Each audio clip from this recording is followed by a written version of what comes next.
Baik, Assalamualaikum warahmatullahi wabarakatuh. Waalaikumsalam warahmatullahi wabarakatuh. Perkenalkan, saya Alif Fitri Effendi, Ya. mahasiswa PPG UNS. Di sini saya ingin melaksanakan wawancara KMD di gugus depan SDR 5 Tangga dengan Kakak. Ya, nama saya Kak Muhammad Deni Buloto atau bisa dipanggil Kak Deni.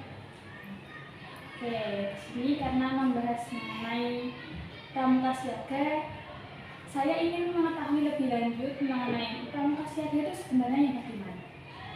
Pramuka siaga itu anggota pramuka dengan usia kurang dari 11 tahun. Jadi anggota pramuka siaga biasanya itu siswa kelas 1, kelas 2, dan kelas 3. Bahkan ada sebagian yang kelas 4 itu masih anggota pramuka siaga karena dia belum berusia 11 tahun. Seperti itu. Berarti siswa-siswa SD yang sekiranya umurnya masih kurang dari 11 tahun. Iya, betul. Nah, untuk membina pramuka siaga dengan usia seperti itu, apakah ada teknik membina khusus yang dilakukan para pembina pramuka di SD? Secara teknik khusus sih tidak ada ya. Memang sebagai pembina itu sebaiknya sudah mengikuti KMD.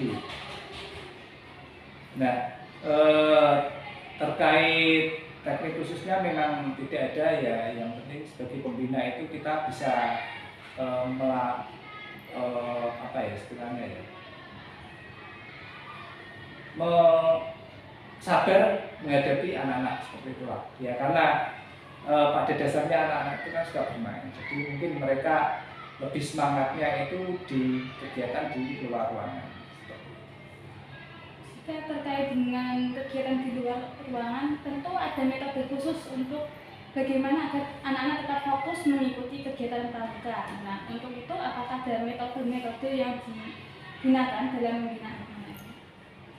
Selama ini karena saya baru 1 tahun menjadi pembina pramuka di sini, tidak ada metode khusus.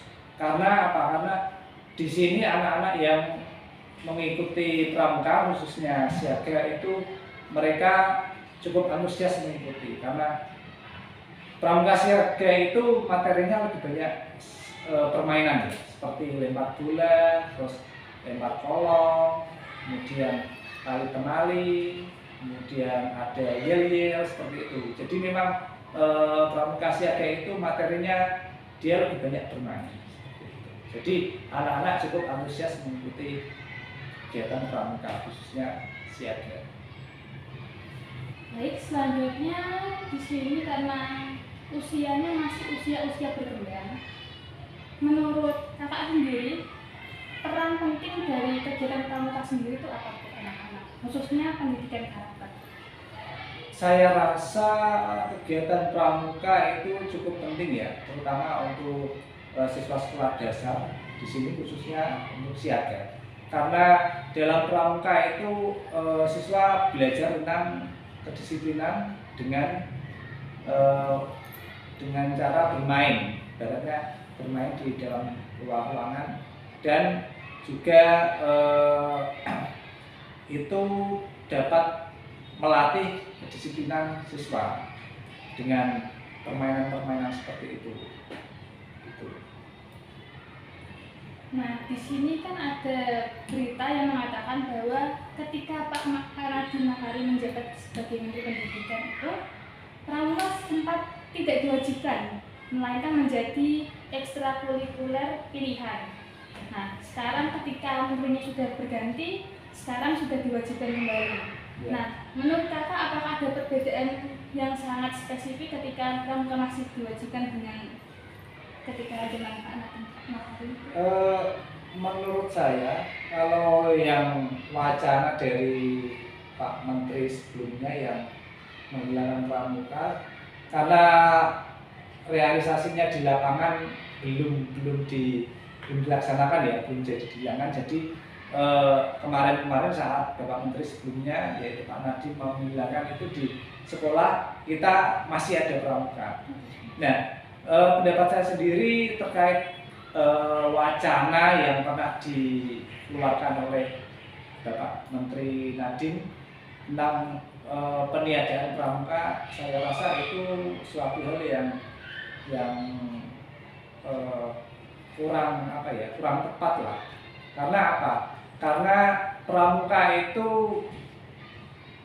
banyak kegiatannya yang di luar ruangan, dan itu permainan-permainan yang sebenarnya cocok, dan itu memang sangat cocok untuk anak-anak sekolah dasar ya, terutama yang siaga dan penggalan.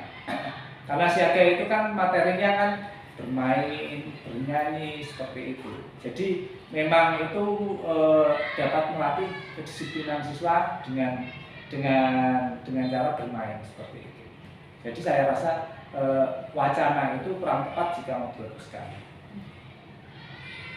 Nah, selanjutnya kita membahas mengenai minat peserta didik saat mengikuti pramuka. Beberapa peserta didik mungkin lebih suka mengenai materi, menghafal setoran, dan beberapa peserta didik mungkin lebih suka kegiatan yang aktif bergerak. Ya. Nah, menurut Kakak sendiri bagaimana agar peserta didik itu seluruhnya bisa berminat dalam kegiatan pramuka? Terkait minat peserta didik ya, memang di sini itu ada beberapa siswa yang memang dia cenderungnya itu lebih ke aktif gerak ya, dan dia cukup antusias mengikuti. Tapi ada juga beberapa siswa yang ya tidak terlalu banyak lah, hanya sedikit itu yang memang dia tidak terlalu aktif, dan dia cenderung pasif dengan kegiatan-kegiatan yang seperti pramuka. Terkait dengan materi-materi yang perlu dihafalkan, saya rasa itu memang ya suatu yang tidak bisa dipisahkan, materi-materi pramuka dengan kegiatan pramuka yang banyak di luar ruangan seperti permainan-permainan, dan di lain itu kan juga ada juga materi yang memang perlu dihafal. Contohnya dalam siaga itu ada materi toleransi. Nah, hal seperti itu kan juga peserta didik harus memahami dan menghafalkan seperti materi toleransi itu ya. Karena toleransi itu kan menghafal agama-agama yang ada di Indonesia, dari rayanya, tempat ibadahnya, dari besarnya. Nah, mereka itu harus hafal dalam materi siaga itu, materi toleransi itu mereka harus hafal seperti itu. Berarti untuk minat peserta didik sendiri berkaitan dengan bagaimana si pelatih itu bisa membawa pembelajaran pramuka menjadi menyenangkan bagi anak. Iya, betul. Jadi saya rasa untuk mayoritas siswa ya, terutama siaga yang kemarin saya latih itu, mereka mayoritas antusias mengikuti kegiatan pramuka. Karena anak-anak karena peserta didik kelas 1, 2, 3 itu kan, atau anggota siaga itu kan masih suka bermain, jadi mereka cukup antusias mengikuti. Nah, untuk peningkatan kemampuan dari pelatih atau pembina sendiri, apakah ada program khusus untuk melakukan pelatihan sendiri? Untuk pelatihan pembina atau pelatihan peserta didik? Untuk pembinanya. Pembina. Untuk pembina, sekolah kita mengikuti semua guru disarankan untuk bisa mengikuti KMD ya. KMD, dan beberapa guru di sini sudah mempunyai sertifikat KMD termasuk saya. Tapi untuk kegiatan KML hanya baru 1 guru. Jadi kepala sekolah memiliki program minimal ada 3 atau 2 guru yang sudah lulus KML. Karena hanya baru beberapa guru yang mengikuti KMD, dan disarankan guru yang belum memiliki sertifikat KMD disarankan untuk mengikuti seperti itu. Jadi kepala sekolah mengharapkan semua guru memiliki sertifikat KMD seperti itu. Jadi dari kepala sekolah sendiri menyarankan dan memperbolehkan ketika ingin mengikuti KMD atau KML disarankan mengikuti. Nah, untuk dari budget sekolah sendiri, apakah ada pembagian peran dan fungsi untuk masing-masing pembina?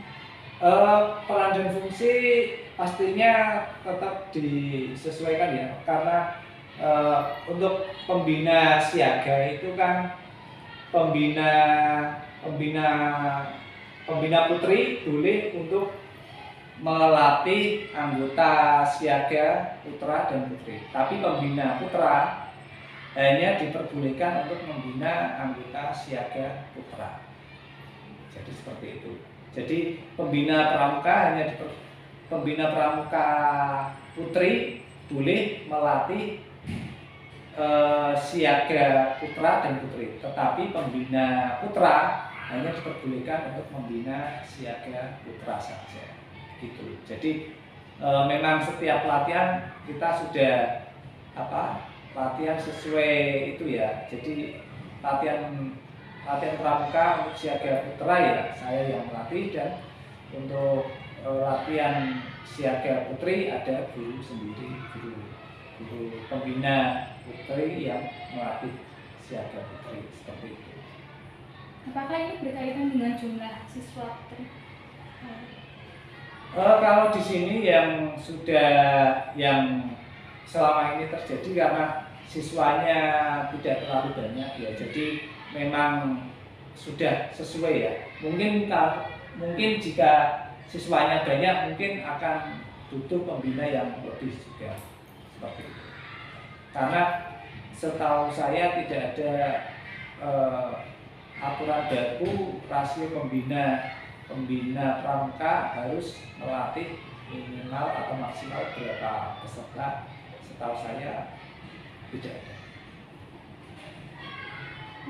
Untuk itu selanjutnya untuk proses pembelajaran pramuka sendiri, alurnya atau materinya apakah ditentukan dari kepala sekolah atau mungkin dari pembina ini rembukan dulu materinya apa yang diberikan kepada siswa?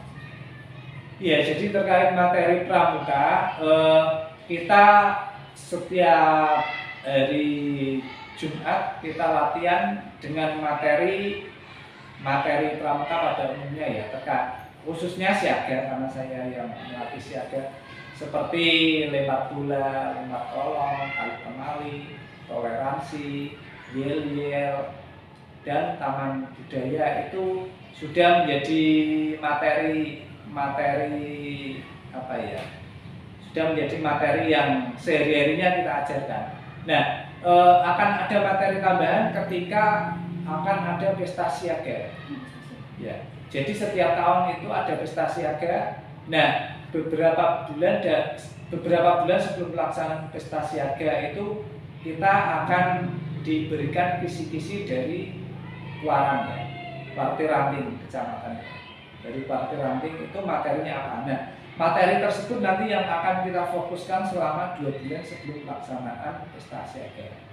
Jadi setiap waktu kita latihan tetap ada materi yang kita ajarkan, dan sebelum pelaksanaan pesta siaga kita pendalaman materi yang akan dilaksanakan di pesta siaga tersebut, seperti itu. Berkaitan dengan materi sendiri, di sini ada materi SKU, SKK, dan SPG. Syarat kecakapan khusus, umum, dan juga pramuka garuda itu seberapa penting, terkhusus ketika akan mempersiapkan pesta siaga? Apakah sangat penting?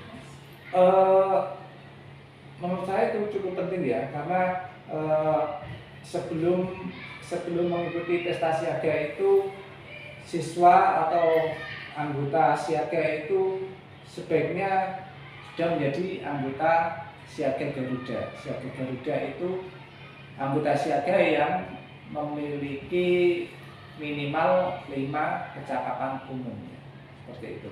Untuk kecakapan khususnya tidak terlalu diwajibkan menurut saya. Jadi semua anggota siaga minimal sebelum mengikuti pesta siaga harus memiliki 5 kecakapan umum. Untuk mempersiapkan pesta siaga juga, apa sih yang jadi titik nilai penilaian siswa ini sudah siap untuk mengikuti pesta siaga? Ya, untuk siswa atau anggota pramuka siaga sebelum melaksanakan pesta siaga, yang pertama pasti kesehatan ya. Karena kegiatan pramuka itu kan banyak kegiatan bermain dan di luar lapangan. Jadi pertama yang perlu dipersiapkan memang kesehatan anggota siaga, dan yang kedua tentunya materi atau keterampilan yang sudah diajarkan saat latihan pramuka siaga. Nah, untuk kegiatan-kegiatan di SD atau di gugus depan sendiri, apakah ada problematika mengenai pengelolaan budget itu sendiri? Terkait problem ya pastinya ada, cuma saya rasa problem tersebut masih bisa kita sikapi. Contohnya ya, misal di saat sebelum pesta siaga kita akan mengintensifkan latihan. Biasanya latihan seminggu 2 sampai 3 kali. Nah, beberapa problem yang kita hadapi saat latihan salah satunya itu karena waktu ya. Karena kita latihannya setelah siang, biasanya pukul 2 siang, dan itu ada beberapa siswa yang sekolah TPG atau sekolah sore. Nah, itu jadi kita ada beberapa anggota siaga yang akan melakukan pesta siaga itu dia sekolah TPG atau sekolah sore. Nah, jadi kita sikapi untuk hari latihan selain Jumat itu di hari biasa, tapi setelah pulang sekolah, seperti itu. Jadi dilakukan perubahan jam agar tidak Iya, berat. perubahan jam. Jadi untuk strategi sendiri mengikuti siswa ya untuk jamnya itu. Ya, untuk strateginya kita mengikuti jadwal siswa, terutama anggota siaga yang sekolah PPG ya, sekolah madrasah, sekolah sore itu, karena sekolahnya itu berbeda-beda, ada yang masuknya jam 2, ada yang masuknya jam 3. Jadi kita ambil jadwal setelah siang itu agak kesulitan. Jadi kita latihannya setelah jam pelajaran KBM selesai. Gitu. Baik, untuk yang terakhir, apakah ada sesuatu yang ingin disampaikan untuk para pramuka siaga yang sedang mengikuti latihan pramuka untuk mempersiapkan kesehatan? Untuk pesan khusus untuk anggota siaga ya, saya harapkan adik-adik anggota siaga jangan lelah mengikuti pramuka dan tetap semangat mengikuti pramuka, karena di pramuka banyak hal yang akan kita ambil, banyak hal yang kita akan dapatkan yang itu akan bermanfaat bagi adik-adik anggota siaga semua. Baik, pertanyaan sudah selesai. Terima kasih untuk waktunya. Oh iya, sama-sama. Akhir kata, wassalamualaikum warahmatullahi wabarakatuh. Waalaikumsalam warahmatullahi wabarakatuh.